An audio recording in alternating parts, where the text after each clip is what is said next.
बयखौबो दिनैनि गोदान ब्लगाव फिन खेबसे नोंथांमोन बयखौबो बरायफिनबावबाय आरो बेनिफ्राय आं दा देबोरगावनि बड'लेण्ड मार्टियार्स सेमेन्ट्रियाव दंफैयो आरो थारमाने बेवहाय मुंख्लंफोरनि खाम्फा दं आरो बे जायगायाव मुंख्लं खाम्फा दं ओमफ्राय आं बेखौ ब्लगाव खोन्थालांबाय थागोन लोगोफोर बे जायगाखौहाय आं बे जायगायाव जोंनि जायगानिबाबो खाथिबाबो आं हाबफेरामोन आरो दिनै आं फार्स्ट टाइम फैदों बेनिफ्रायनो आं ओरै फुख्रि सेराव दं आरो लोगोफोर नोंथांमोना बे जायगाखौ गोबाङानो मिथिगौ आरो माखासे गोबाङानो मिथिया बिनि थाखायनो बे जायगाया मा जायगा आं शेयार खालामलांबाय थानो नाजागोन लोगोफोर भिडिअखौ जोबजासिम नायबाय थाबानो जाबाय आरो जाय नुखांबाय नायाब्लाबो जागोन गोदानै जाय नुफेराखै नायलांबाय थादो आरो आं खोन्थालांबाय थानोसै लोगोफोर हानायमानि क'क्राझार देबोरगाव आरो बे लकेसना जायगाया देबोरगावआ एसे नैबे वाल बारबानो मोनबाय आरो देबोरगाव दखाना बेयावनो खाथियावनो जायगायावनो होनजाखायो लोगोफोर ओमफ्राय खोन्थालांबाय थानोसै नायलांबाय थाबानो जाबाय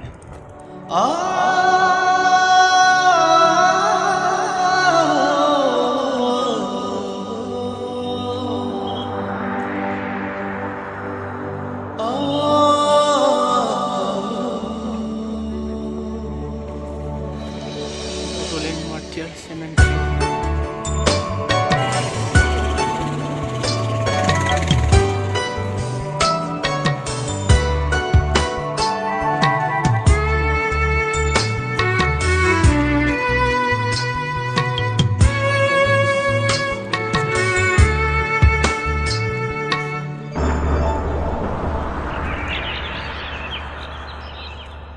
बर'नि अख्राङाव दाबोनो बुस्राङाखै जोमै दाखा दावखा बिदों जोमै दाखा दावखा बिदों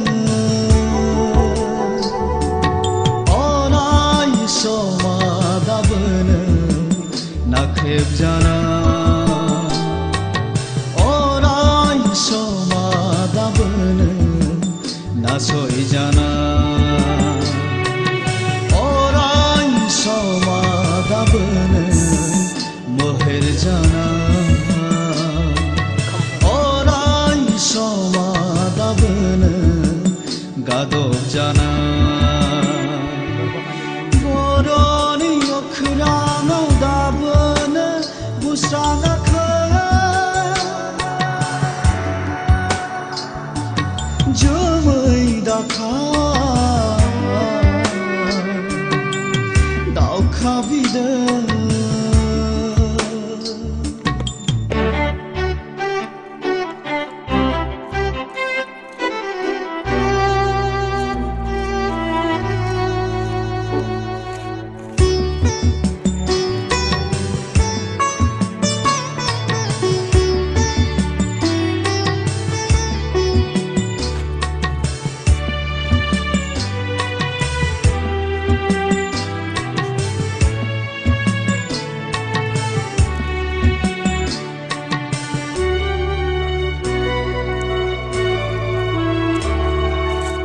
सानजा सोनाबहा साहा खोलाहा गैया दाबो दिनै बर'नि थोजासे सिमा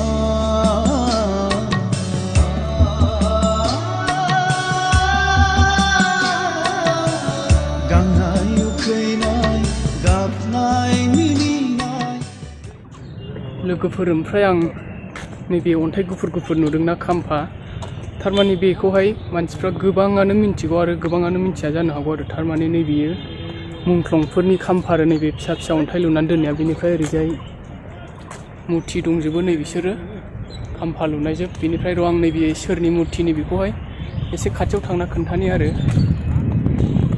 नैबेखौ नायनि आं सोरनि मुसुखा बियो नै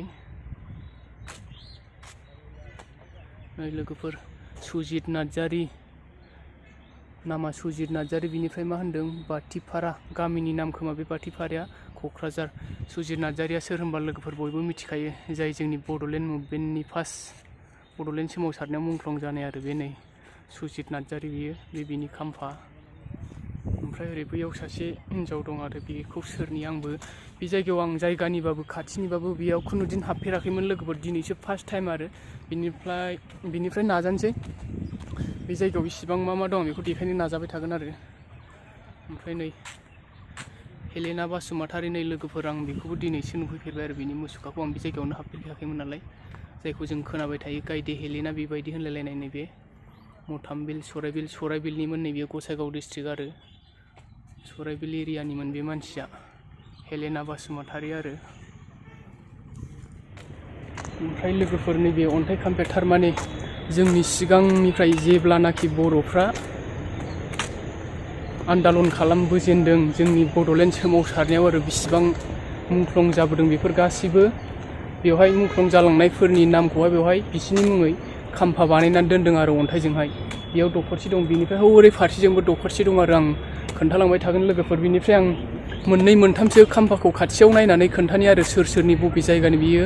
बे अन्थाइयाव लिरनाय दङ आरो लोगोफोर, आं खोन्थानोसै, नायबाय थाबानो जाबाय लोगोफोर। ओमफ्राय नैबे खाम्फाया सोरनिमोन मिथिला आरो, थारमाने आंनि बायदिबा बेखौहाय हानांगौमोन आरो आगर। ओमफ्राय नैबेखौहाय हादों आरो बेखौहाय मा नाम होनबा बियो नै मार्टियार प्रसेन नार्जारी। मा जायगा बियो?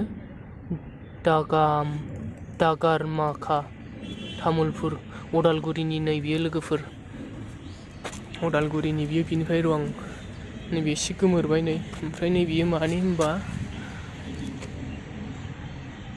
प्रानजित बसुमतारी, लांदांपारा सनापुर गहपुर सनितपुरनि नै बियो बेसेबांबा गोजाननि दंबावो आरो गहपुरनिमोन बियो। बिनिफ्राय बिसोर गासिबो जोब आरो लोगोफोर, आं मोनसे नायनानै खोन्थानो हानाय नंला, बे गासिबो मुंख्लंफोरनि जोब। बिनिफ्राय र' आं नैबेखौ मोनसे नायबावनि, प्राणेश्वर बसुमतारी, माबे आमिनखाता सावथारा गसाइगावनि बियो, गसाइगाव क'क्राझार आरो। बेनो लोगोफोर, आं गासैखौबो खोन्थानो हानाय नंला आरो। बेखौ मोनसे नामखौ नायनानै गोबां दं, 5,000निबो बारा दं खोमा साइसआवनो, बिराद बुरजा दं आरो। जास्ट एसे खोन्थाबाय। बिनिफ्राय हौरैजों एसे बेरायनानै खोन्थाबावसै आं मा दं आरो। जों बेखौ बर'फोरनि सोरगोफुरिबो होननांगोन लोगोफोर, मानो होनबा बे जायगायाव फैबा गोसोखौ ओरैबायदि मोजां मोनफैयो आरो। फुल बिबार बागानजों बुंफबनायखा बे जायगाया।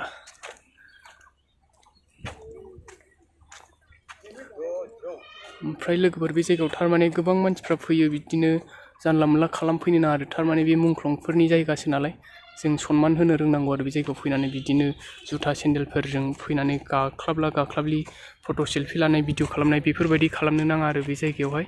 मानो होनबा जों मुंख्लंफोरखौहाय सनमान होनो रोंनांगौ बे आरो लोगोफोर। ओमफ्राय आं हौरैजों खोन्थाहैबावनोसै।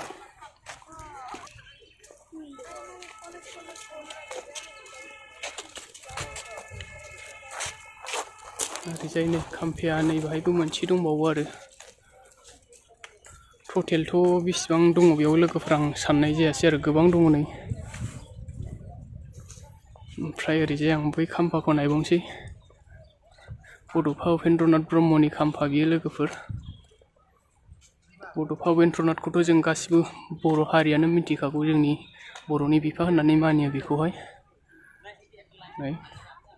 बड'फा उपेन्द्रनाथ ब्रह्म, बरागारि दतमा, जाय मोनथिया आरो लोगोफोर, बिनि जायगाया बे बरागारि दतमानि क'क्राझार डिस्ट्रिक्टनिमोन आरो बियो। गोबां गेदेरमाफोरनि मुसुखा दं आरो लोगोफोरनो। ओमफ्राय आं बे जायगाखौथ' देखायजोब्बाय। बिनिफ्राय हौरै एसे थांनानै फुख्रि दङ बैथिंजाय, बेखौ खोन्थाहैबावनोसै आं। थांबाय।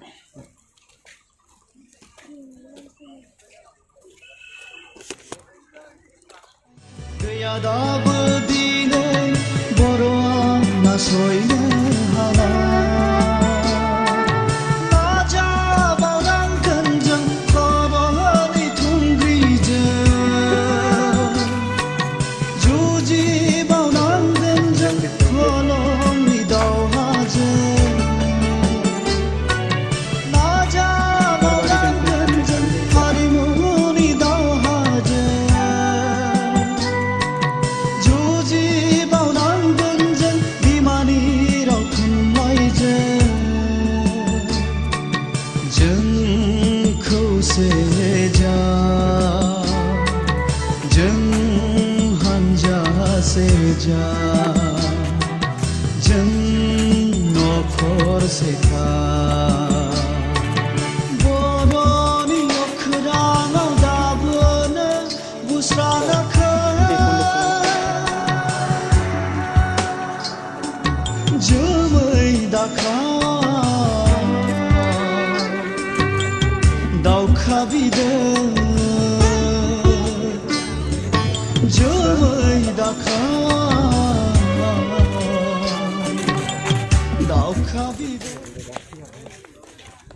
फुख्रिया नै लोगोफोर फुख्रिखौ देखायनोसै आं बेनिफ्राय नाव दंलायथारो हनै फुख्रियाव जावगासिनो दं माखासे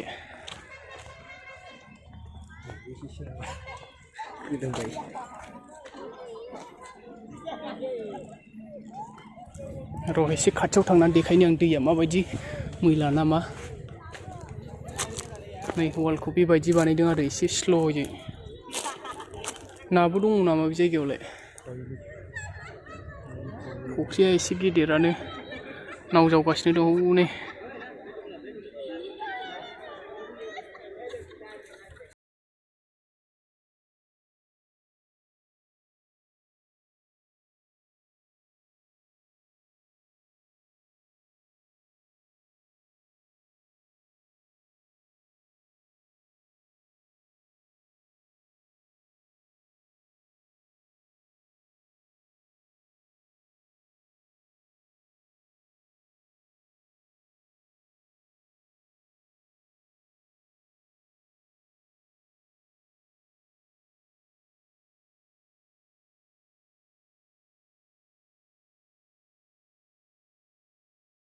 लोगोफोर ओमफ्राय आं जेसेबां हागौ एसेबां शेयार खालामबाय नोंथांमोनहाबो भिडिअ नुबाय जानांगौ आं बेयावनो दोनथ'नोसै भिडिअखौहाय गोजोननाय थाबाय बयनिसिमबो भिडिअखौ नायनायनि थाखाय चेनेलाव गोदानब्ला साबस्क्राइब खालामदो आरो लोगोफोर गोजोननाय थाबाय बयनिसिमबो बाय बाय